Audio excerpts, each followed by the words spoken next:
President of Overseas Philippines. Yes, sir. Being a Muslim, can I have for your message na encourage our fellow women in Islam at ang mga Pilipino dahil alam mo natin natin 10% na one of the 10 Pilipino in lahat tayo ay may During the time of Prophet Muhammad, peace be upon him, Overseas Filipino pa. noong siya ay nananginig, kanyang napanaginitan, services ng the Overseas first Filipino. surah, the first Maraming salamat. Iqra, read. I am proud to be a partner of Muslim women, especially entrepreneurs, ay ang kanyang asawa. and most especially of women OFW. Alam naman natin ang kalagayan ng ating mga kababaihan, lalo na ang mga OFWs na malayo sa kanilang mga pamilya at malayo sa kanilang mga minamahal. Kailangan nilang magpadala ng mga resources para sa kanilang pamilya at sa kanilang mga beneficiaries. So, we are here, Overseas Philippines, to serve your banking requirements.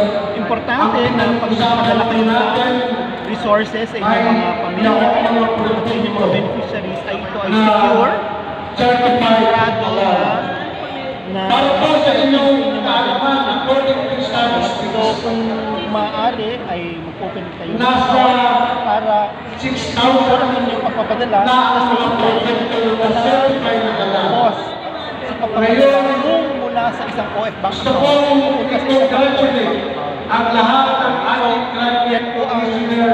dahil po kami ay isang Kanina, government nakita po kayo. na-establish Isa po sa magandang 8 years ago. nangyari Pagkakataon po natin na maservisyohan ang ating OFW dahil nga po napaka-importante ang kanilang role sa ating economy. isa po sa So, kailangan natin nakababain ang cost of transfer fees, no? ang Through the inyong mga remittance. lugar. So, kung meron po kayong OF Bank account, Basta meron po ang kayong OF friend, account, papadalhan nyo. napakasimple Wala lang po naman. siya. Alam ko, Except kung mula sa isang remittance agent, papadala sa inyong OF Bank account, meron po yung fee at mula sa inyong papapunta sa OF Bank account, wala na pong fee. So, yan po ay tulong sa isang government agency. Magandang good news po yan para sa isang overseas partner natin.